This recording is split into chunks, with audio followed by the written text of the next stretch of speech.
Assalamualaikum warahmatullahi wabarakatuh. Sistem informasi geografis hari ini itu membahas tentang penyimpanan data raster.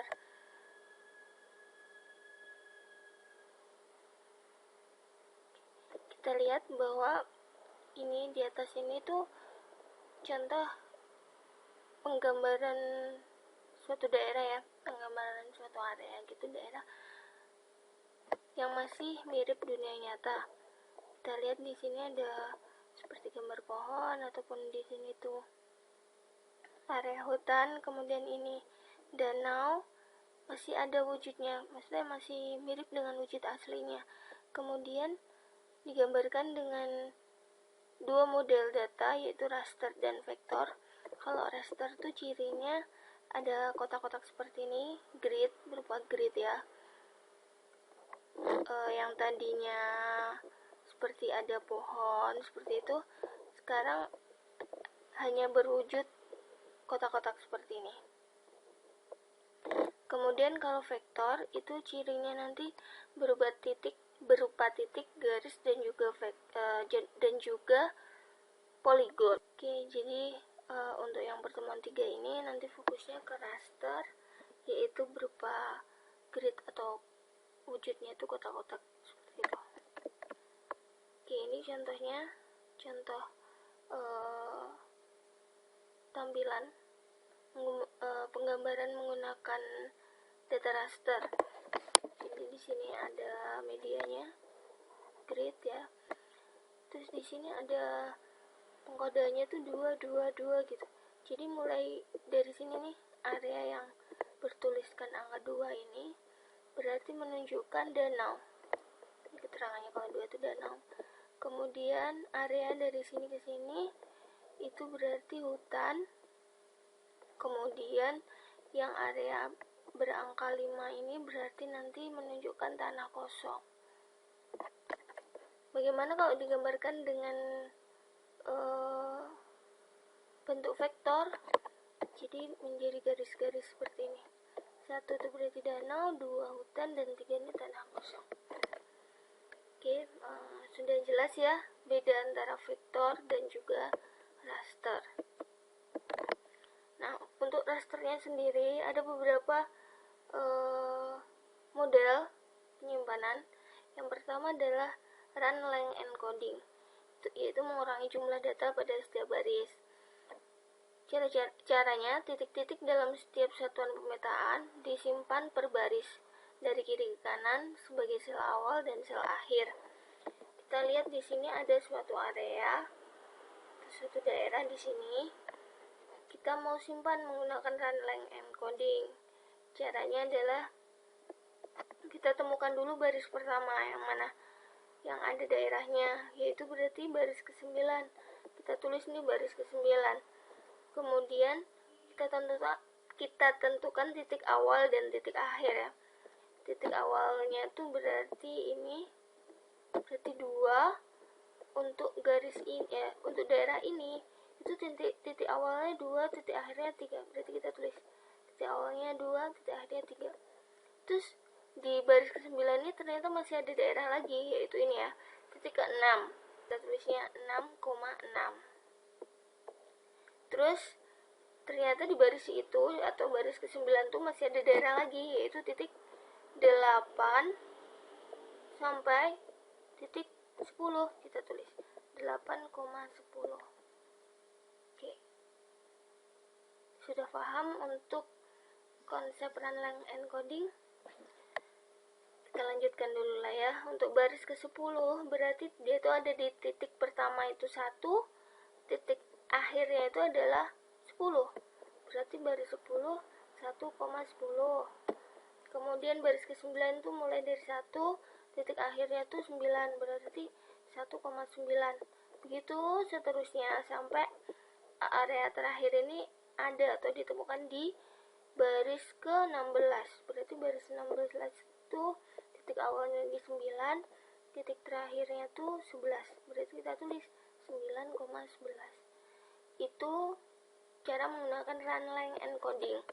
Kemudian lanjutnya adalah block encoding. Metode ini perluasan dari run length encoding menggunakan rangkaian blok untuk menyimpan data. Jadi nanti kita buat tabel, kemudian kita buat ukuran blok 1, 4, 9. Jadi 1 kali 1 ini kan berarti 1 kotak ya. 1 kali 1, terus ini 2 kali 2 berarti 4, terus ini 3 kali 3 berarti 9. Ini 1 kali 1 dulu, 2 kali 2, terus 3 kali 3. Kolomnya ada block size, nomor di sini maksudnya nanti adalah jumlah bloknya sama sel koordinat. Yang pertama dulu, yang block size-nya 1, yang jumlahnya kotaknya itu 1, ukurannya itu 1, itu ada berapa? Di sini di block size di block encoding ini dikasih gambar, dikasih warna. Jadi dikasih perbedaan warna antar blok size ya. Itu supaya mempermudah ya untuk menghitung.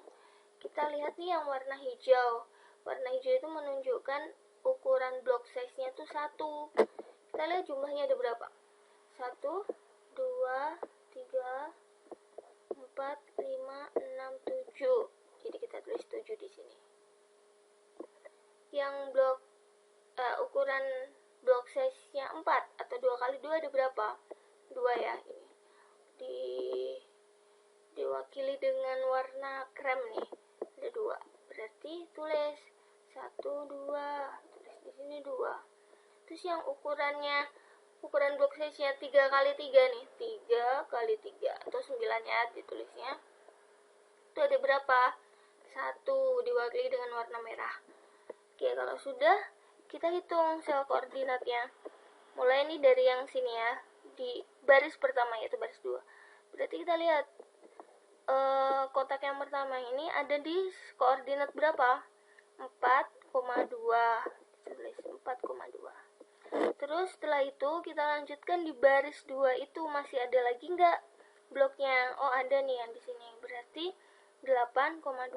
Tulis 8,2. Ada lagi nggak di sini yang ukurannya 1? Udah nggak ada ya. Kalau gitu lanjut ke baris ke-3. Baris ke-3 berarti koordinatnya 4,3. Oke. Kemudian ada lagi di baris ke-5, berarti koordinatnya 6,5 nih. Kemudian baris ke-6 berarti 6,6. Terus ada lagi di baris ke-7 6,7 dan satu lagi adalah 7,7. Itu cara menentukan koordinatnya. Kemudian sekarang yang ukuran 2 kali 2 atau block size-nya 4. Kita lihat nih yang pertama kali ini ditemukan ujungnya itu ada di koordinat berapa? Ini ya, berarti 8,3 sama di sini 7,5. Oke. Kemudian yang 9 ini ujungnya kita temukan paling ujung atau paling sudut pertama itu ada di koordinat berapa? Gitu paling gampangnya ya. Ada di 5,2. Kita tulis 5,2. Dah, itu cara menggunakan block encoding. Selanjutnya menggunakan chain encoding, yaitu pengurangan data dengan mendefinisikan batas-batas entitas. Oke, untuk chain encoding ini kita butuh bantuan ini ya, arah mata angin. Utara, selatan, timur, barat ini kita gunakan. Kemudian ada koordinat awal gitu. Jadi ada penentuan koordinat awal. Di sini sudah diketahui bahwa pertama kali nanti kita mulai dari koordinat ini 4,3. Berarti kan di sini. Nah, di sini 4,3.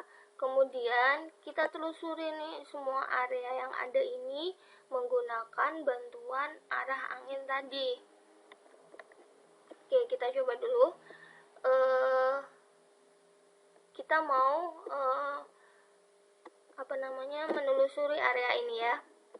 Berarti kalau kita mulainya dari sini, berarti kita harus ke atas dulu ya. Nih, 1, 2, 1, 2. Berarti tulis N2. Kenapa N? Kita ibaratnya di sini ya, arah mata angin tadi. Kita kan N berarti harus ke atas ya. Nih, berarti kita pakai arah mata anginnya menggunakan not ini. Tulisnya N2 karena melangkah 2 kotak. 1, 2. Oke. Kemudian kita mau kemana? Ke kanan atau ke kiri? Karena ada areanya itu di sebelah kanan, berarti kalau ke kanan arah mata anginnya apa? S ya. 1, 2, 3, 4. Berarti E4. Nih, E4. Oke. Kemudian habis ini kemana? Ke bawah ya. Bawah itu berarti short ya. S1. Kenapa kok nggak saya terusin S4 sampai sini? Karena nanti kita nggak bisa putar balik gitu, nggak bisa. Jadi harus ditelusuri satu-satu. Jadi kalau sudah sampai sini, kita nggak bisa lagi balik ke atas. Nah, padahal di sini tuh ada area yang belum kita lewati kan. Nah, berarti kita hanya butuh turun 1 kotak. Berarti S1. Sambil kalian lihat yang di sebelah kanan sini. S1. Kemudian kita ke sini kan ya, ke kanan atau ya sebelah kanannya ya, S-nya ya. Berarti E1. Terus ke bawah lagi S1, kemudian ke kiri W1, kemudian ke sini ya S2.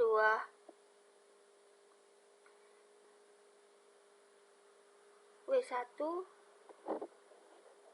satu lagi ke bawah S1, sini W1, terus ke atas N3, W1, N1, balik lagi ke titik awal, W1. Ya, membentuk terus intinya seperti rantai ya, intinya di bawahnya itu bolong seperti itu, membentuk chain.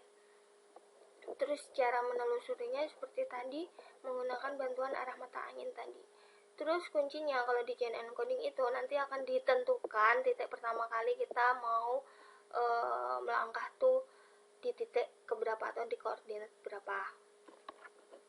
Selanjutnya Quadri data structure, yaitu membagi setiap sel dalam image ke dalam 4/4 bagian, lalu dibagi ke dalam kelas-kelas. Cirinya kalau Quadri data structure ini, nanti medianya itu akan dibagi 4/4. Bagi lagi 4/4, begitu seterusnya, sampai mewakili gambar yang dituju itu. Oke, kita lihat nih di sini medianya, yaitu kan 8 kali 8. Ini dibagi menjadi 4, menjadi 4/4 nih. 4 kali 4, 4 kali 4. Intinya dibagi 4 kali 4 ya. 4/4 ya.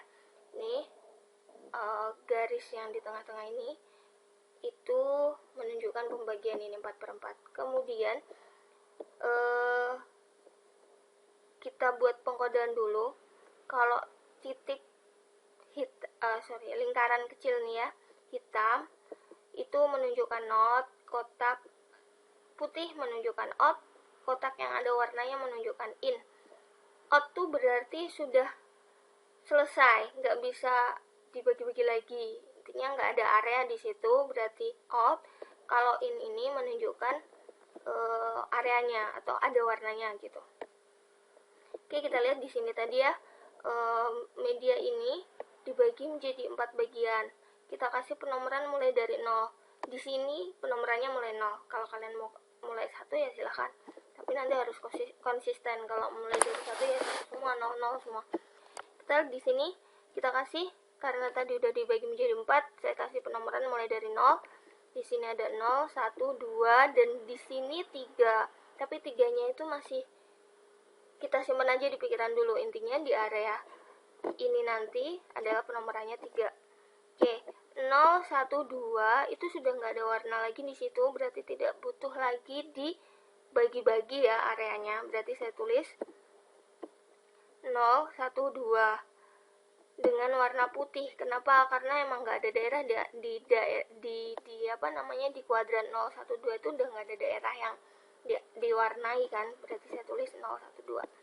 Oke, di sini lagi kan 3. Nah, 3 ini karena masih bisa dibagi, yaitu dengan adanya daerah di area 3, saya jadikan 3 itu menjadi not. Not itu kuncinya yang masih bisa dibagi. Nah, kalau sudah, ini tadi kan rumusnya itu dibagi 4/4 ya.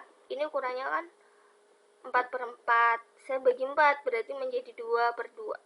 Nih, ini saya bagi 4. Nah, tadi kan penomorannya 3 di sini nih kan.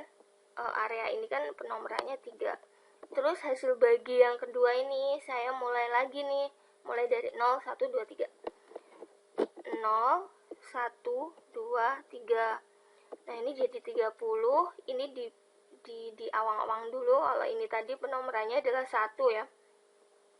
31, kemudian di sini 32, di sini 33. 30 itu berwarna semua, berarti in. Kemudian 32 dulu ya. 32 sama 33 itu udah gak ada warna lagi, berarti saya kasih pengkodenya out atau nggak ada warna, kotak nggak ada warna. Nah, kemudian yang di sini nih, yang harusnya 31 itu kan masih ada warna satu kotak ini ya. Kita bagi lagi menjadi 4/4. Terus penomorannya konsisten, tadi saya mulai dari 0, berarti 0, kotak yang 1, 0, 1, 2, dan 3. Nah, kemudian kita masukkan ke data strukturnya.